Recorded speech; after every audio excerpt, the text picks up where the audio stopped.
জাতিসংঘের মহাসচিব যে বলেছেন যে আপনি যদি সংস্কার করতে চান আপনি করেন জাতিসংঘ বা আমরা আপনার পাশে আছি। জাতিসংঘ পাশে থাকা মানে জাতিসংঘের যতগুলো দেশ আছে তার ম্যাক্সিমামই পাশে থাকা, তার মানে বিশ্ব এখন সাপোর্ট করছে ডক্টর মোহাম্মদ ইউনূসকে। প্রফেসর ইউনূসের সরকারের প্রত্যেক মন্ত্রণালয় তার কাজের মধ্যে দিয়ে জুলাই অগাস্ট বিপ্লবের চেতনাকে অনন্য উচ্চতায় নিয়ে যেতে পারে। প্রত্যেকটা মন্ত্রণালয় না মূর্তি বানায় না, টাকা খরচা করে দিবস পালন করে না, বরং ওই মন্ত্রণালয়ের একটা গভীর এবং জটিল সমস্যাকে সৃজনশীলভাবে সমাধানের মাধ্যমে। শুধু তাই না, বিপ্লবের এই বার্তাকে সারা দুনিয়া পৌঁছায় দেওয়া যায়। এমনকি আমরা দুনিয়ার একটা সমস্যা পুরোপুরি সমাধান করে দিতে পারি, জ্বলন্ত সমস্যাকে একেবারে সমাধান করে দিতে পারবো এক কর্মসূচিতে, অনেক সমাধান। এখন আমার ক্ষুদ্র ভ্রাতা আর ভগিনীরা কবে দাদার মাথা মুথা খারাপ হয়ে গেছে, বাংলাদেশ থেকে দুনিয়া সমস্যার সমাধান হবে, একটা সমস্যা পুরোপুরি সমাধান, এটা কি ছেলে খেলা? আগামী কয়েকটা দিন বাংলাদেশের জন্য অত্যন্ত গুরুত্বপূর্ণ। বাংলাদেশের যে কোনো মূল্যে শান্তি শৃঙ্খলা আমাদেরকে বজায় রাখতেই হবে। আপনারা জানেন, একদিকে ডক্টর মোহাম্মদ ইউনূস সাহেব তিনি চায়না যাওয়ার প্রস্তুতি নিচ্ছেন। চায়নার পক্ষ থেকে তার জন্য স্পেশাল বিমান পাঠিয়ে তাকে সেখানে রিসিভ করার ব্যবস্থাপনা চলছে। তাতে শাহবাগীদের, আওয়ামী লীগের এবং পার্শ্ববর্তী দেশ ভারতের মাথা খারাপ হয়ে গিয়েছে। সুসংবাদ আছে ভাই, খুবই ভালো সুসংবাদ আছে। ডক্টর ইউনূস এবার বাংলাদেশকে বহুদূর এগিয়ে নিয়ে যাবে। আপনারা সবাই ইতিমধ্যে জেনে গিয়েছেন, বাংলাদেশের সফরে এসেছেন জাতিসংঘের মহাসচিব। তো তারপর থেকেই অন্যান্য দেশের কিন্তু ঘুম হারাম, বিশেষ করে আমাদের পাশের দাদাবাবুদের দেশ ভারতের ঘুম হারাম। হাসিনা সরকারে থাকাকালীন এই তো হয়তো সম্ভবত এই মাসেই রোবট নিয়ে এসেছিল, একটা মানব রোবট বানাইছিল, তাকে নিয়ে এসেছিল। সেই মাসে খরচ হয়েছিল প্রায়, রোবট আসিয়া হয়তো নাকি যেন একটা নাম, তো যাই হোক খরচ হয়েছিল 12 কোটি টাকা। আর এই যে জাতিসংঘের মহাসচিব যে বাংলাদেশে এসেছে, একটা টাকাও কিন্তু ডক্টর ইউনূসের খরচ হয়নি, বরং উল্টো আরও বাংলাদেশের জন্য বড় ধরনের কিছু সুসংবাদ পেতে যাচ্ছে। যাই হোক প্রিয় দর্শক, আমি কথা বাড়াবো না, কয়েকজন বিশ্লেষকের বিশ্লেষণ আপনাদের সাথে শেয়ার করব, যেগুলোর বিশেষ অংশগুলো আপনারা ভিডিওর শুরুতে দেখছেন। তো বুঝতে পারছেন যে আজকের এই ভিডিওটি কতটুকু চমৎকার এবং গুরুত্বপূর্ণ হতে চলেছে। তাই সবাইকে বলবো একটু ধৈর্য সহকারে আজকের ভিডিওটি আপনাদের সবাইকে দেখতে হবে। তো চলুন তাহলে আর কথা না বাড়াই, একটা লাইক দিয়ে বিস্তারিত সবগুলো ভিডিওর আলোচনাগুলো শুনে আসি। আগামী কয়েকটা দিন বাংলাদেশের জন্য অত্যন্ত গুরুত্বপূর্ণ। বাংলাদেশের যে কোনো মূল্যে শান্তি শৃঙ্খলা আমাদেরকে বজায় রাখতেই হবে। আপনারা জানেন, একদিকে ডক্টর মোহাম্মদ ইউনূস সাহেব তিনি চায়না যাওয়ার প্রস্তুতি নিচ্ছেন। চায়নার পক্ষ থেকে তার জন্য স্পেশাল বিমান পাঠিয়ে তাকে সেখানে রিসিভ করার ব্যবস্থাপনা চলছে। তাতে শাহবাগীদের, আওয়ামী লীগের এবং পার্শ্ববর্তী দেশ ভারতের মাথা খারাপ হয়ে গিয়েছে। অন্যদিকে জাতিসংঘের মহাসচিব বাংলাদেশে এই মুহূর্তে অবস্থান করছেন এবং 4 দিন তিনি বাংলাদেশের জনগণের সাথে একত্রতা পোষণ করে মুসলমানদের ভাব গম্ভীর্যপূর্ণ পবিত্র রমাদানের সাথে ঐক্যবদ্ধ হয়ে তিনি এই কয়েকদিন না খেয়ে থাকছেন। গতকালকে প্রায় লক্ষাধিক মানুষের উপস্থিতিতে আপনারা জানেন যে সেই চট্টগ্রামের কক্সবাজারে, যেখানে আমাদের বিভিন্ন নিপীড়িত রোহিঙ্গা ভাই বোনেরা রয়েছেন, তাদের সাথে ইফতার করে দেখিয়ে দিয়েছেন, তাক লাগিয়ে দিয়েছেন ডক্টর মোহাম্মদ ইউনূস। কিন্তু এই ডক্টর মোহাম্মদ ইউনূসের এই সফলতাকে একটি গোষ্ঠী যে কোনো মূল্যে ম্লান করে দিতে চায়, শেষ করে দিতে চায়, এবং তার অংশবিশেষ হিসেবেই বিভিন্নভাবে বাংলাদেশে নৈরাজ্য সৃষ্টির পায়তারা চলছে। আমাদেরকে অত্যন্ত সজাগ দৃষ্টিতে আগামী কয়েকটা দিন পরিচালিত করতে হবে। যে কোনো মূল্যে এই বাংলাদেশের আইন শৃঙ্খলা পরিস্থিতি আপনাকে রক্ষা করে চলতে হবে। দেশ বিদেশে আমাদের ভাবমূর্তি উন্নতি করতে হবে, মানুষের কাছে আমাদের অবস্থানটা ক্লিয়ার করতে হবে। আপনারা জানেন, বাংলাদেশ পুলিশ দীর্ঘদিন পর্যন্ত আওয়ামী লীগ চলে যাওয়ার পরে এক ভঙ্গুর অবস্থায় ছিল। সেখান থেকে পুলিশের আইজিপি এবং আপনার বিভিন্ন ঊর্ধ্বতন কর্মকর্তারা বারবার রিকোয়েস্ট করছেন যে কোনো মূল্যে আমাদেরকে আক্রান্ত করবেন না। আমরা দেশের জন্য কাজ করে যাচ্ছি, চেষ্টা করে যাচ্ছি পুলিশ ডিপার্টমেন্টকে সাজানোর জন্য।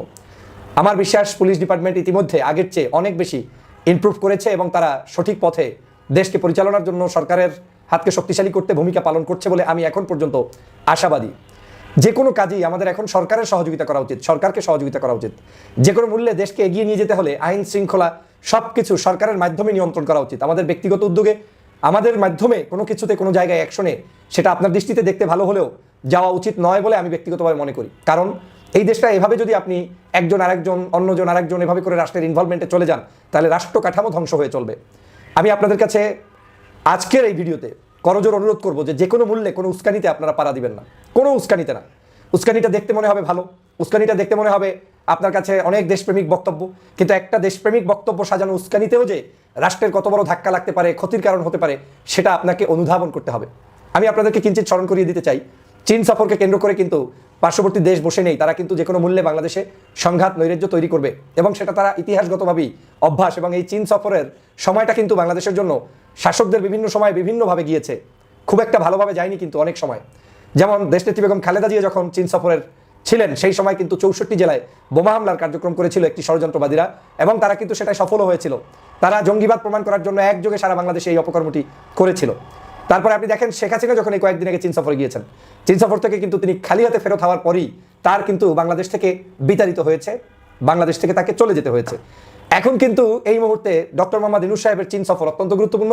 তিনি বাংলাদেশকে বিনির্মাণের জন্য সেখানে সাহায্য সহযোগিতা, দেশের সাথে দেশের একটি ঐক্যবদ্ধ বিভিন্ন চুক্তি হবে, যেই চুক্তিগুলোতে পার্শ্ববর্তী দেশ কোনোভাবে সন্তুষ্ট থাকতে পারছে না এবং করবে না, থাকবে না, যে কারণে তারা যে কোনো মূল্যে এই সফরকে কেন্দ্র করে বাংলাদেশের সংঘাত লাগাবে। এখন সংঘাতের সংজ্ঞা হবে বিভিন্ন নামে বেনামে, গণজাগরণ মঞ্চের নামে হতে পারে, শাহবাগে ধর্ষণ, হত্যা, নির্যাতনের, নিপীড়নের প্রতিবাদে হতে পারে, কারো দাবি দেওয়া নিয়ে মানে ডক্টর মোহাম্মদ ইউনূসের বাসভবন ঘেরাও হতে পারে, বিভিন্ন নামে এই কাজ করতে পারে। আমাদেরকে সতর্ক থাকতে হবে, এই যাই ঘটুক সবকিছু আইন শৃঙ্খলা বাহিনী, রক্ষাকারী বাহিনী কর্তৃক নিয়ন্ত্রিত হতে হবে। আমরা তাদেরকে প্রয়োজনে ব্যাকআপ দিয়ে সহযোগিতা করব, সাহস যোগাবো, কিন্তু কোনো অবস্থাতেই আমরা কারো প্রতিপক্ষ সেজে রাস্তায় নেমে কোনো হুর হাঙ্গামা করার সুযোগ নেই। যে কোনো আন্দোলন, যে কোনো ঘটনা ঘটলেই সেই ঘটনার উপর ভিত্তি করে কিন্তু রাষ্ট্রে একটা অস্থিতিশীল পরিস্থিতি তারা তৈরি করতে চাবে, এবং সেজন্যই বসে আছে। ওরা চায় যে আপনি 1 পা নামিয়ে দিন, ওরা 5 পা আপনার উপরে পাড়া দিয়ে তারপরে আপনার সাথে ঝগড়ায় লিপ্ত হবে। অতএব বাংলাদেশের এই দেশকে সুন্দরভাবে এগিয়ে নেওয়ার জন্য আমাদের হাতে একটাই কাজ, সেটা হচ্ছে ধৈর্য এবং কোনো উস্কানিতে পাড়া না দেয়া। আপনাদেরকে শিক্ষার জন্য বলছি, উস্কানি দিয়ে যে অনেক কিছু হয় না, উস্কানি দিলে রাজনৈতিক দলগুলোর ব্যাকআপ ছাড়া যে বাংলাদেশে কোনো উস্কানি সফল হয় না, তার প্রমাণ কিন্তু আজকেও আপনারা দেখেছেন। অনেকেই আহ্বান করেছিলেন বিভিন্ন রাজনৈতিক সংগঠনের আজকের ব্যানারে যে অনুষ্ঠান হবে তার সামনে প্রতিরোধ করতে জনগণকে অবস্থান গ্রহণ করার জন্য, কিন্তু আমরা দেখলাম মিডিয়া সহ বিভিন্ন জায়গায় জনগণ সেই অবস্থান করেনি, জনগণ সেখানে আসেনি। কারণ হচ্ছে জনগণ বিশ্বাস করে যে যে কেউ যে কোনো জায়গায় ডাকলেই আমি সেখানে যাব, এটা সুন্দর নয়, কারণ এটা বাংলাদেশকে বিপদের দিকে ঠেলে দিতে পারে। আমি এই কথাগুলো এই জন্য বলছি, ফর এক্সাম্পল আপনি বিএনপি করেন, আপনি আপনার দলের নেতা কি বক্তব্য দেয় সেই নির্দেশনাকে আপনার মান্য করতে হবে। আপনি জামাত ইসলাম করেন, জামাতের আমির সাহেব কি বলছে, চরমনায়ের আমির সাহেব আপনাকে কি বলছে, কিংবা অন্য দলের নেতারা আপনাদেরকে কি বলছে, ওই নির্দেশনার অপেক্ষায় থাকতে হবে। এদেশে আন্দোলন তখনই সফল হয় যখন রাজনৈতিক দলগুলোরও ব্যাকআপ থাকে, জনগণও ঐক্যবদ্ধ হয়, তখন আবার কেউ উস্কানি দিলে সেটা সফল হয়। অনেকেই ডোনাল্ড ট্রাম্পের বিশ্বমরল বলেন, কিন্তু কাগজে কলমে কিন্তু বিশ্বমরল জাতিসংঘের মহাসচিব অ্যান্তোনিও গুতেরেস। যদিও এই মরল সম্পর্কে অনেক ধরনের প্রবাদ বাক্য আছে বাজারে, যে উনি মরল কিন্তু উনার অ্যাকচুয়ালি কোনো ক্ষমতা নেই। উনি একটা পদ নিয়ে বসে আছেন। বিভিন্ন ইউরোপিয়ান দেশে যেমন রাজা থাকেন, যেমন আমাদের সুইডেনে রাজতন্ত্র আছে, গণতন্ত্র আছে, বাট রাজা আছেন, রাজার কোনো কাজ নেই। যেমনটি আমাদের বাংলাদেশের মহামান্য রাষ্ট্রপতিরও এমন কোনো কাজ নেই, প্রধানমন্ত্রী দেশ চালান। তেমনি জাতিসংঘ এর যে মহাসচিব, এটা বিরাট একটা পোস্ট। বন্ধুরা, ওনার অনেক ক্ষমতা, উনি সেই ক্ষমতা কতটুকু কাজে লাগাতে পারেন বা কতটুকু কাজে লাগাবেন সেটা তর্ক সাপেক্ষ। ওনার ক্ষমতা আছে, উনি জাতিসংঘের মহাসচিব হয়েছেন, এমনিতেই নন। আর যে কোনো মানুষ তো আর জাতিসংঘের মহাসচিব হতে পারে না। উনি জানেন, আপনারা, এই অ্যান্তোনিও গুতেরেস একসময় পর্তুগালের প্রধানমন্ত্রী ছিলেন, অত্যন্ত শিক্ষিত মানুষ, এবং উনি বেশ সমাদৃত। এর আগে বান কি মুন ছিলেন, তারাও খুব সমাদৃত ছিলেন। ওনাদের একটা সম্মান আছে, ওনাদের কথার একটা দাম আছে। যতই আমরা বলি না কেন যে নখদন্তহীন বাঘ বা সিংহ, কিন্তু তারপরেও সিংহ। উনি বিশ্ব মরল না হলেও বিশ্বে তার একটা প্রভাব আছে। সেই গুতেরেস এসেছেন আমাদের দেশে, আতিথেয়তা গ্রহণ করেছেন ডক্টর মোহাম্মদ ইউনূসের। উনি আজকে রোহিঙ্গাদের সাথে ইফতারি করেছেন, আপনারা দেখেন, সুন্দর পাঞ্জাবি পরে। কারণ উনি বারে বারেই বলছিলেন যে আমি সব ধর্মকেই, সব কালচারকেই সম্মান করি। সেই সম্মানের প্রদর্শন হিসাবেই উনি কিন্তু পাঞ্জাবি পরে আজকে গেছেন এবং উনি ইফতারি করেছেন। এবং শোনা কথা আমি জানি না সত্যবার্তা, আগে শুনেছিলাম উনি নাকি রোজাও রেখেছেন। ডক্টর ইউনূস সাহেব রোজা রেখেছেন, নিজেই বলেছেন, ওখানে মিটিং করেছেন। সেটা মুখ্য বিষয় না। এর আগে ডক্টর ইউনূসের সাথে ওনার একটা দ্বিপাক্ষিক বৈঠক হয়েছে, সেখানে কথা উঠেছে বাংলাদেশ নিয়ে, বাংলাদেশের সার্বিক পরিস্থিতি নিয়ে এবং বাংলাদেশের এই সংস্কার নিয়ে। সেখানে এই বিশ্বমোড়ল বা জাতিসংঘের মহাসচিব অ্যান্তোনিও গুতেরেস বলে গেছেন বা বলে দিয়েছেন যে আপনি সংস্কার কাজের ব্যাপারে আমাদের পূর্ণ সমর্থন আছে। কথাটা মার্ক করবেন, আপনার সংস্কার কার্যাদির সাথে আমাদের পূর্ণ সমর্থন আছে। এখন জাতিসংঘের সমর্থন থাকা মানে কিন্তু একটা বিরাট ব্যাপার। এতে করে কি ইঙ্গিত করে? এতে করে এটা ইঙ্গিত করে না যে জাতিসংঘ চাইছে আপনারা সংস্কার করুন, আপনারা সংস্কার করতে যেয়ে যদি ইলেকশন পিছিয়ে দেন তাহলে আমরা আপনাদের সাথে আছি। মানে একটা বিরাট শক্তি ইউনূস সাহেবের মাথার উপরে হাত রেখে দিল। এটা আপনারা যেভাবেই নেন, যেই বলুন না কেন যে জাতিসংঘের মহাসচিব বললেই হবে কিনা, উনি কে, ওনার তো কোনো ক্ষমতাই নাই, উনি তো নামমাত্র মহাসচিব, উনি কী কাজ করতে পারছে, কোন দেশের যুদ্ধ কমাইতে পারছে, কোথায় কী করতে পারছে, এগুলো বলতে পারে। তারপরেও উনি কিন্তু সিংহ, না থাকুক ওনার নখ, না থাকুক ওনার দন্ত বা উনি সিংহ, উনি যে বার্তাটা আজকে দিয়েছেন এটা কিন্তু ডক্টর ইউনূসের জন্য একটা বিরাট আশীর্বাদ স্বরূপ আমি মনে করি। কারণ উনি যদি বলে যেতেন যে দেখুন আপনি সংস্কার বাদ দিন, আপনি ইলেকশন দিয়ে গণতান্ত্রিক সরকারের কাছে ক্ষমতা হস্তান্তর করে আপনি আপনার মতো সম্মান নিয়ে চলে যান, তাহলে কিন্তু ডক্টর ইউনূস হয়তো বা একটু বিপাকে পড়তেন, ভাবতেন যে না আমার তো একটা সমর্থনই কেউ করে না, আমাকে জাতিসংঘই সমর্থন করছে না। জাতিসংঘের একটা ভূমিকা যে আমাদের দেশে আছে সেটা আপনারা অলরেডি জেনে ফেলেছেন যে জাতিসংঘ থেকে মানবাধিকার সংস্থার ফলকেন টুর্ক এসেছিল, উনি এসে আমাদের যে বিগত আন্দোলনের সময় কী কী ঘটেছে, যে বিভিন্ন রকম অন্যায় অত্যাচার হয়েছে এগুলো মানবাধিকার সংস্থা থেকে ফলকেন টুর্ক নিজে এসে এখানে জরিপ করে গেছেন এবং উনি একটা রিপোর্ট দিয়েছেন। আমরা ওই রিপোর্ট নিয়ে তো আপনারা খুব আলোচনা করছেন যে জাতিসংঘ বলেছে এটা হয়ে গেছে, তার মানে হয়ে গেছে, তার মানে জাতিসংঘকে আমাদের দাম দিতেই হবে। জাতিসংঘের একজন হাই কমিশনার, মানে উনি হলেন মানবাধিকার সংস্থার হাই কমিশনার, ওনার কথাকে যদি আমরা দাম দিই তাহলে ওই সংস্থার সর্বোচ্চ পদে যিনি বসে আছেন, যিনি মহাসচিব অ্যান্টোনিও গুতেরেস, তার কথায় কেন আমরা দাম দেবো না? অবশ্যই দিতে হবে। এই কথাটার ভিতরে অনেক কিছু লুকিয়ে আছে, অনেক কিছু বুঝতে হবে আপনাদের, অনেক কিছু ভাবতে হবে আপনাদের যে দেশ কোন দিকে যাচ্ছে। ইউনূস সরকার কার আশীর্বাদে এখানে বসে আছে? ইউনূস সরকার কতদিন এখানে বসে থাকবে? যদিও অনেক জনগণ বলছে, বিভিন্ন কমেন্টে গিয়ে দেখবেন একটা গ্রুপ বলছেন যে ইউনূস সরকার 5 বছর থাকুক, 10 বছর থাকুক, আমরা এমন রাষ্ট্রপ্রধান বা রাষ্ট্রনায়ক এর আগে পাইনি। আজকেও উনি যখন চিটাগংয়ে বক্তৃতা করছিলেন কক্সবাজারকে নিয়ে যে সে কি সুন্দর সুন্দর কিছু কথা বলেছে, এগুলো যে কোনো একজন সাধারণ মানুষের মনে গেঁথে যাবে বন্ধুরা। সেই লবণ নিয়ে, ট্যুরিজম নিয়ে, তারপরে বিভিন্ন ব্যাপার নিয়ে উনি তার আঞ্চলিক ভাষায় যে বক্তৃতাটা দিয়েছেন সেটা বক্তৃতা মনে হয়নি, মনে হয়েছে যে এই সরকারের সাথে জনগণের একটা ইন্টারাকশন। সরকার কত কাছের মানুষ। বারবারই উনি বলছিলেন যে আপনারা কোনো একটা প্রস্তাব নিয়ে আসুন, আপনারা হসপিটাল করুন, শুরু করুন, আপনারা যে কোনো ব্যাপারে সাহায্যের জন্য আমাদের কাছে আসুন, আপনারা কোনো সরকার কোনো কিছু করে দেবে না। এবং হসপিটাল নিয়ে যে উনি একটা সুন্দর ব্যাখ্যা দিয়েছেন যে সরকারি হসপিটাল করে লাভ কি, ওখানে ডাক্তার নাই, ইনস্ট্রুমেন্টস নাই, সেবা নাই, খামাখা টাকা পয়সা যাচ্ছে, আপনারা প্রাইভেটলি করেন। এই ধরনের কথাবার্তা অনেক কিছু বলেছেন, সেটা আলোচ্য বিষয় নয়। আলোচ্য বিষয় হলো জাতিসংঘের মহাসচিব যে বলেছেন যে আপনি যদি সংস্কার করতে চান আপনি করেন জাতিসংঘ বা আমরা আপনার পাশে আছি। জাতিসংঘ পাশে থাকা মানে জাতিসংঘের যতগুলো দেশ আছে তার ম্যাক্সিমামই পাশে থাকা, তার মানে বিশ্ব এখন সাপোর্ট করছে ডক্টর মোহাম্মদ ইউনূসকে। এর কিন্তু একটা ইঙ্গিত দিয়ে যায়। আমরা যেভাবেই বলি উনি কোন ক্ষমতায় বসে আছেন, উনি কাকে দিয়ে বসিয়েছেন, কে তাকে বসিয়েছে, সেগুলো এখন আর আলোচনার বিষয়বস্তু নয়। এখন ব্যাপারটা ইন্টারন্যাশনাল চলে গেছে। এখন যেহেতু বিশ্বের বড় বড় নেতারাও তাকে সাপোর্ট করছে এবং জাতিসংঘও তাকে সাপোর্ট করছে, তখন আমাদের ধরে নিতেই হবে যে প্রফেসর ইউনূসের গদি আস্তে আস্তে শক্ত হচ্ছে। আরেকটা বড় কথা হলো উনি কবে নির্বাচন দেবেন, সেটাকে পূর্ণ সংস্কার করে দেবেন। উনি বলেছেন যদি পূর্ণ সংস্কার করতে যাই তাহলে 26 জুন জুলাইয়ের আগে আমাদের নির্বাচন দেওয়া সম্ভব নয়। এটা বলেছিলেন শফিক সাহেব, ওনার যে প্রেস সচিবের কথা, মানে ওনারই কথা।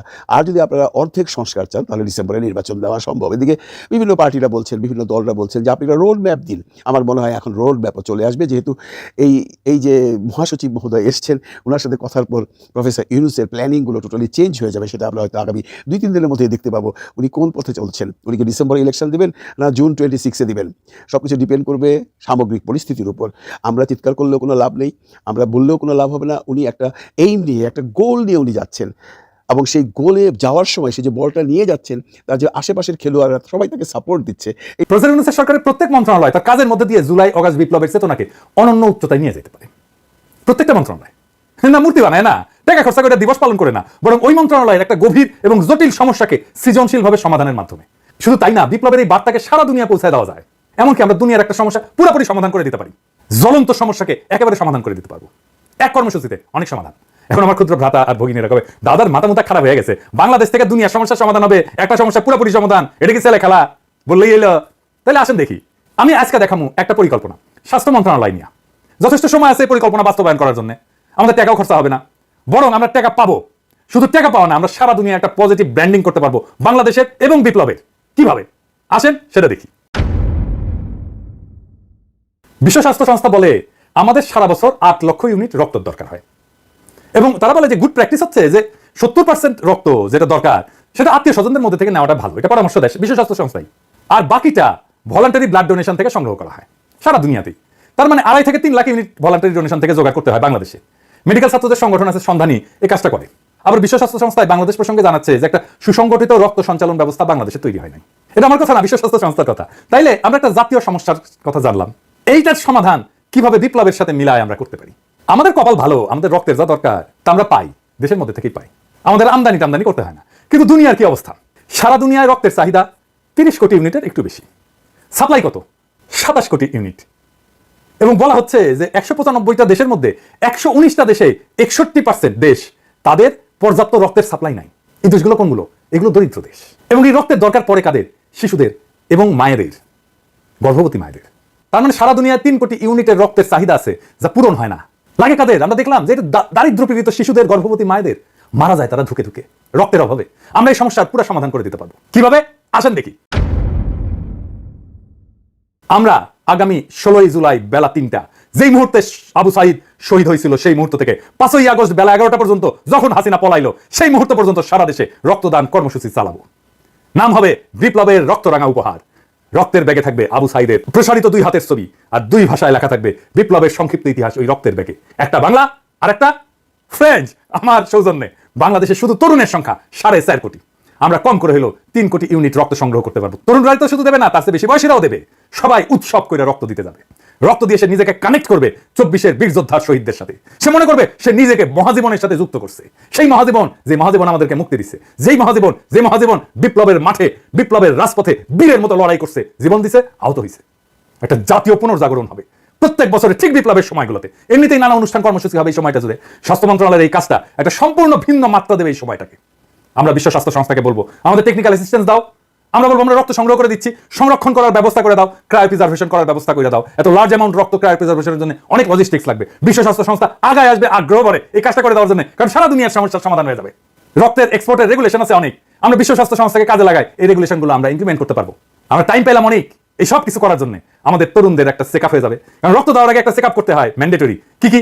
HIV, সিফিলিস, হেপাটাইটিস সি আর বি এর টেস্ট হবে। বিশাল একটা স্ক্রিনিং হয়ে যাবে সবার মুফতে। অবশ্য ছাত্রলীগের খাইস্টাগুলো ধরা খাবে। ডাক্তার এসে কবে এই এদিকে আসো, সে কবে কি হয়েছে ডাক্তার সাহেব, কবে তোমার তো সিফিলিস, তুমি ছাত্রলীগ করো। হ্যাঁ ভাইয়া, দেখেন সারা দুনিয়ায় কিরকম পজিটিভ ইম্প্যাক্ট পড়বে। প্রত্যেক বছর ওই বিপ্লবের সময়টা একটা কালেকটিভ স্মরণ হবে জাতীয়ভাবে বিপ্লবের ওই রক্ত ধরার সময়ের। এই প্র্যাকটিস যদি জারি রাখতে পারি, তাহলে আজ থেকে কয়েক যুগ পরেও এই বিপ্লবের রক্তদানের ইতিহাস জানবে আমাদের ভবিষ্যৎ প্রজন্ম। শুধু ভবিষ্যৎ প্রজন্ম না, সারা দুনিয়া জানবে কেন এই রক্তটা আমরা পাইতেছি। সারা দুনিয়ায় নানা লেখা হবে, নানা জার্নালে আর্টিকেল ছাপা হবে, বাংলাদেশ কি একটা অসম্ভব কাজ করে ফেলছে। যেই কাজ বিশ্ব স্বাস্থ্য সংস্থা সারা দুনিয়া করতে পারে নাই, আমরা সেটা সম্ভব করে দিছি 1 বছরের মধ্যে। কাজটা স্বাস্থ্য মন্ত্রণালয়ের, কিন্তু বিপ্লবকে স্বাস্থ্য মন্ত্রণালয় তার রেগুলার কাজের সাথে একটা ক্রিয়েটিভ ইনপুট দিয়া একটা বৈশ্বিক সমস্যার সমাধান করে ফেলতে পারবে। সারা দুনিয়াতে বাংলাদেশের পজিটিভ ব্র্যান্ডিং করতে পারবেন স্বাস্থ্য ক্ষেত্রে। শুধু স্বাস্থ্য ক্ষেত্রে না, সারা দুনিয়ায় ছড়ায় যাবে। এটা পত্রিকায় ফিচার লেখা হবে। সারা দুনিয়ার একটা বড় সমস্যার সমাধান করে দিতে পারলে সেটা নিয়ে পত্রিকায়, সারা দুনিয়ার আন্তর্জাতিক পত্রিকায় ফিচার লেখা হবে। সব মন্ত্রণালয় এরকম ক্রিয়েটিভ কাজ করা যায়। এই কাজটা যত ক্রিয়েটিভ হোক না কেন, এটা স্বাস্থ্য মন্ত্রণালয় করবে? আমার অনুমান করবে না। 2টা কারণে। যে কোনো ক্রিয়েটিভ পরিকল্পনা তাকেই করতে হয় যে মন্ত্রণালয়কে লিড করে। স্বপ্ন দেখতে হয় লিডারকে, প্যাশন নিয়ে তার ড্রিমকে রিয়ালাইজ করতে হয়। প্রিয় দর্শক শ্রোতা, আশা করি সবগুলো ভিডিও দেখেছেন এবং বিস্তারিত আলোচনাগুলো শুনেছেন। তো অবশ্যই এবার আপনাদের মূল্যবান মতামতটা জানিয়ে দিন, পারলে ভিডিওটি শেয়ার করে সবাই দেখার সুযোগ করে দিন। আর আমাদের এই চ্যানেল নাসির ইসলামিক মিডিয়া সেন্টারে আপনারা যদি নতুন হন, প্রতিনিয়ত এ ধরনের সকল প্রকার নিত্য নতুন আপডেট খবরগুলো পেতে আমাদের এই চ্যানেলটি সাবস্ক্রাইব করে আমাদের সাথে থাকুন। ইতিমধ্যে যারা অলরেডি সাবস্ক্রাইব করে দিয়েছেন সবাইকে অসংখ্য ধন্যবাদ জানিয়ে ভিডিওটি এখানে শেষ করছি। সে পর্যন্ত সবাই ভালো থাকবেন, সুস্থ থাকবেন। আল্লাহ হাফেজ।